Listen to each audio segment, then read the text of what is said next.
जगतगुरु रामभद्राचार्य ने प्रेमानंद महाराज को लेकर एक बयान दिया है कि अगर वो चमत्कारिक व्यक्ति और उन्हें शास्त्रार्थ का ज्ञान है तो वो उनके मंच पर आकर एक भी शब्द श्लोक जो है वो हिंदी संस्कृत का बोल दें, साथ ही अगर वो जो श्लोक कहते हैं उसका वो हिंदी में अनुवाद बता दें। तो इस बात को लेकर इस बयान के बाद तमाम तरह की प्रतिक्रियाएं आई हैं। कुछ संत रामभद्राचार्य के समर्थन में हैं तो कुछ प्रेमानंद महाराज के समर्थन में हैं।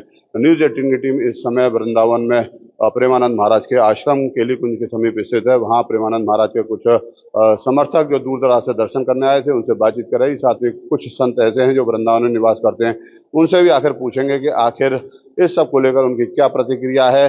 रामभद्राचार्य के बयान में कितनी अगर हम बात करें तो कितनी दम है। जिस तरीके का उन्होंने कहा है कि शास्त्रार्थ ही आवश्यक है अगर एक धर्माचार्य के लिए। जी, क्या नाम है, कहाँ से आए हैं? और अगर हम बात करें तो रामभद्राचार्य जी ने जो बयान दिया है उसके कितने समर्थन में आप दिखते हैं, या प्रेमानंद महाराज के समर्थन में आप कितना दिखते हैं? महाराज जी नमस्ते, मैं सुशांत बल्लाड़ महाराष्ट्र अमरावती से हूँ। यहाँ वृंदावन में प्रेमानंद जी महाराज से मिलने ही मैं आया हूँ। दोनों संत अपनी अपनी जगह श्रेष्ठ है, पर मेरा ये अनुमान है, मेरा ये मत है कि जैसा भगवान श्री कृष्ण ने गीता का उपदेश किया तो वो गीता सभी लोगों को समझ में नहीं आती थी। तो हमारे महाराष्ट्र में संत ज्ञानेश्वर करके संत हुए, उन्होंने उसी गीता का ज्ञानेश्वरी में अनुवाद किया, भावार्थ किया, और वो फिर सभी जनमानस की भाषा हो गई। आज रामचरितमानस भी आज वही भावार्थ है। तो ये जरूरी नहीं कि संस्कृत आने से ही सब पंडित होते हैं। पंडित के लिए समाज को जो भाषा में समझे उस भाषा में बताना भी आवश्यक होता है। और आज प्रेमानंद जी महाराज के पास अनेक लोग शंका समाधान के लिए आते हैं, तो महाराज जी जो भी शंका समाधान में उनको बताते हैं वो शास्त्र में जो उचित है वही बताते हैं। सामने वाले को क्या अच्छा लगता है वो नहीं बताते हैं। तो इसलिए दोनों संत पुरुष है, महात्मा है, हमारे उनके चरणों में वंदना है।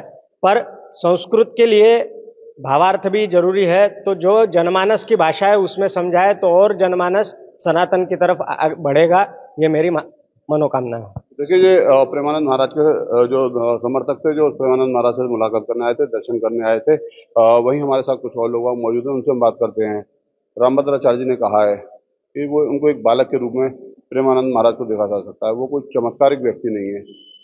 आप कितना चमत्कारिक मानते हैं? चमत्कार, वो चमत्कार के बारे में तो कुछ बोलते नहीं है।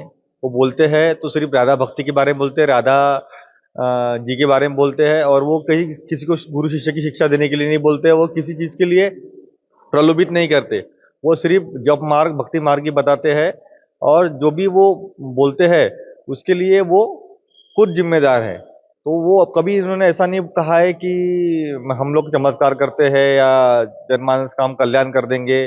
बड़े वचन उन्होंने कभी नहीं बोले। ठीक है, देखिए, लोगों का मानना है कि प्रेमानंद महाराज समाज को एक ज्ञान का जो संदेश है वो उसको देते हैं, और उसी के चलते उनके जो है कुछ ही समय में इतने लाखों करोड़ों फॉलोअर्स देखे जाते हैं। हमारे साथ संत समाज से भी लोग मौजूद हैं, उन्हीं से हम बात कर लेते हैं। रामभद्राचार्य जी ने कहा है कि विद्वान नहीं है, शास्त्रीय ज्ञान नहीं है रामभद्राचार्य जी प्रेमानंद जी महाराज को। आप किस नजर से देखते हैं दोनों संतों को? जी, भगति स्वतंत्र सकल गुण खानी।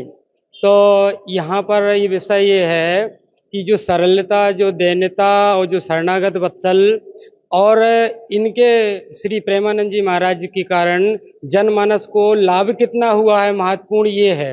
अब यहाँ रामभद्राचार्य जी से पूछना चाहते हैं, क्या आप शास्त्रार्थ से जगत गुरु बने हैं या मनमाने तन से, मनमुखी रूप से आप शंकराचार्य जी बने हुए हैं? विषय यहाँ पर ये खड़ा होता है। विषय यहाँ पे ये खड़ा नहीं होता है कि पूर्व में 10 वर्षों से श्री प्रेमानंद जी महाराज जो सत्संग दे रहे हैं, उन्होंने श्रीमद् भागवत जी पे, गीता जी पे, अनेक ग्रंथों पे जो प्रवचन दिए हैं, उन्हों पे जो सुसंगत और जो समाज से और जो गीता प्रेस के द्वारा रचित जो शास्त्र हैं उनके अनुसार उन्होंने श्लोक बोले और उसी शास्त्र सम्मत से उन्होंने प्रवचन किए हुए हैं। कहीं भी उन्होंने शास्त्र से अनर्गल नहीं किया गया है। अब आप किस एंगल से ले रहे हैं वो विषय आपका है, क्योंकि यहाँ धूल दर्पण में लगी हुई है तो दर्पण को साफ कीजिए, चेहरा में लगी हुई तो चेहरा को साफ कीजिए। आप क्या है कि दूसरे पे आक्षेप लगा करके अपना महत्व बढ़ा रहे हैं, ये गलत बात है। भाई, भगति स्वतंत्र सकल गुण खानी है, तो भगति क्या है? सबको ग्राह्य करना और जनमानस में भगवत भक्ति का प्रचार करना महत्वपूर्ण ये है। ऐसा नहीं कि प्रेमानंद जी को संस्कृत नहीं आती है, प्रेमानंद जी महाराज जी ने संस्कृत में वक्तव्य नहीं दिया हुआ है। अब यहाँ पे ये द्वेष भाव है, और श्री शंकर जो है आपके रामभद्राचार्य जी का अहम है, और उनका क्या है उस पे वही बोल सकते हैं, लेकिन पूज्य प्रेमानंद जी किसी भी एंगल से गलत नहीं है। देखिए, रामभद्राचार्य जी ने कहा है कि मंच पर आ जाएं, शास्त्रार्थ कर रहे हैं, एक श्लोक संस्कृत का बोल रहे हैं, तो क्या माना जाए, क्या संत के लिए संस्कृत आवश्यक है? देखो, संस्कृत आवश्यक है, क्योंकि हमारी जो देववाणी है संस्कृत, ये बहुत महत्वपूर्ण है। दूसरा विषय ये है कि प्रेमानंद जी महाराज ने संस्कृत बोला है, ऐसा नहीं कि नहीं बोला है, हमेशा बोला है। अब यहाँ पर श्री रामभद्राचार्य जी ये बताएं, क्या वो शास्त्रार्थ करके ही जगत गुरु बने हैं, या मनमुखी रूप से आपने तुलसी पीठाधीश्वर लिख लिया है? ये गलत बात है। इनको पहले दूसरे पे उंगली उठाने से पहले अपने गिरेबान पे झांकना चाहिए।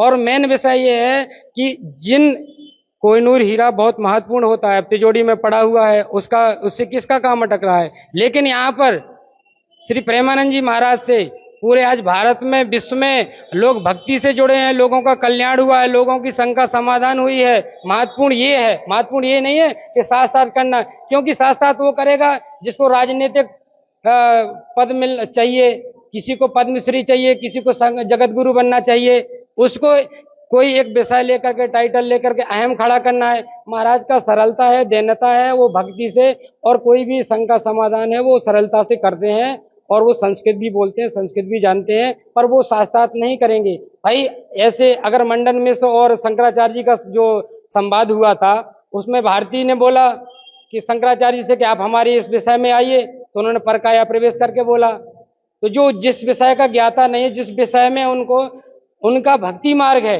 तो भक्ति में करे। शास्त्रार्थ ये युद्ध वाला ये चीज नहीं है। तो आप किस रूप में देखते हैं जो रामभद्राचार्य जी ने बयान दिया है, रामभद्राचार्य जी समय समय पर बयान देते हैं, उसको, इस बयान को किस रूप में आप देखते हैं जो रामभद्राचार्य जी ने प्रेमानंद महाराज के लिए दिया है?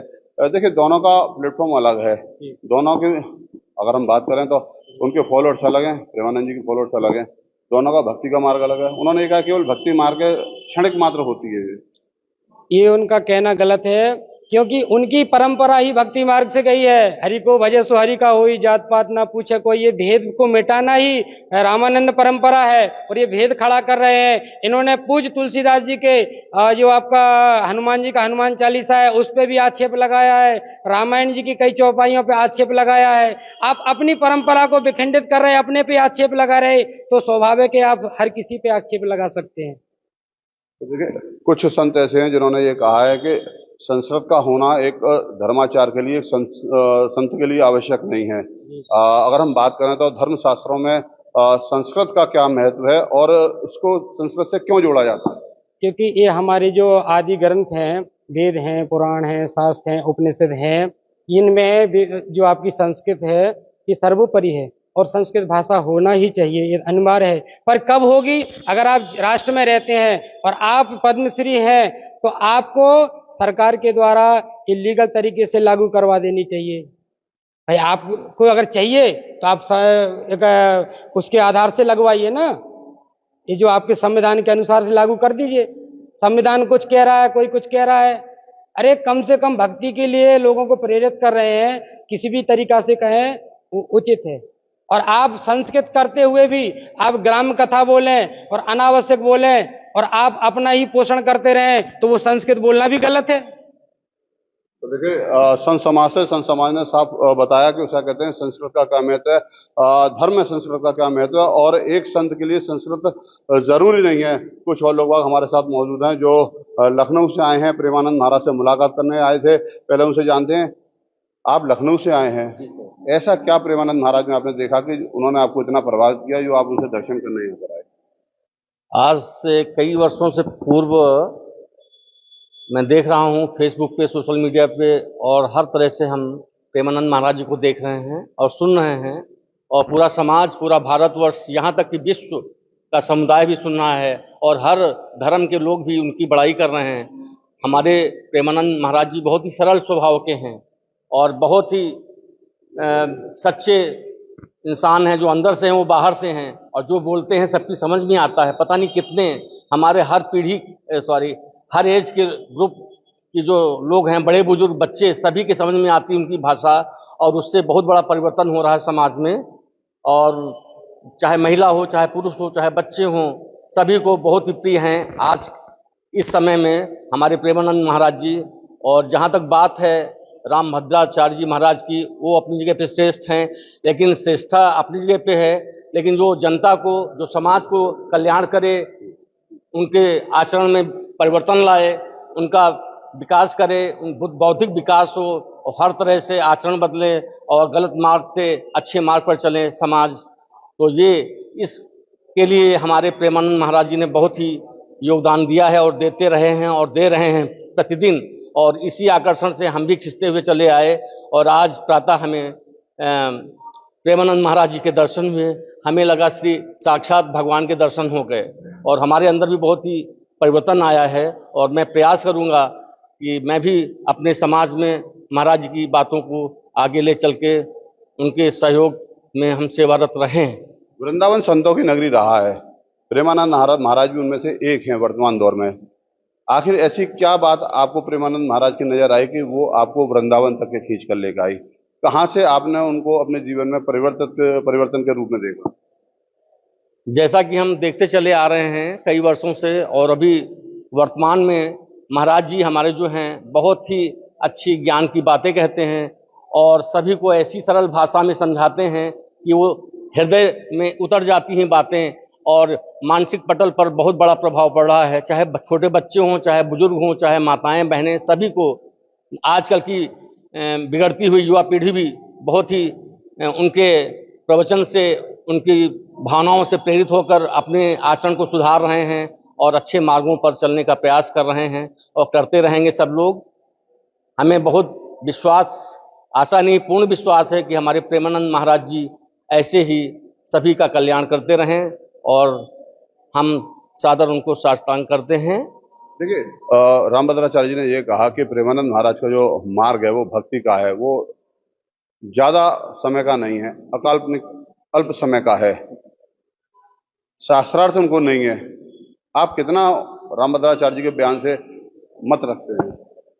जहाँ तक बात है रामभद्राचार्य जी महाराज की, उनसे भी श्रेष्ठ यहाँ पर संत हुए हैं और होते रहेंगे और आज पहले भी हुए हैं। आज मानता हूँ उनको ज्ञान है, सब कुछ है, संस्कृत भाषा का अच्छा ज्ञान है और रामचरितमानस पर बहुत बड़ा कमांड है, लेकिन इसका मतलब ये नहीं कि अपने आप को ही सब कुछ समझें। संत ऐसा होना चाहिए जो पूरे समाज का कल्याण करे और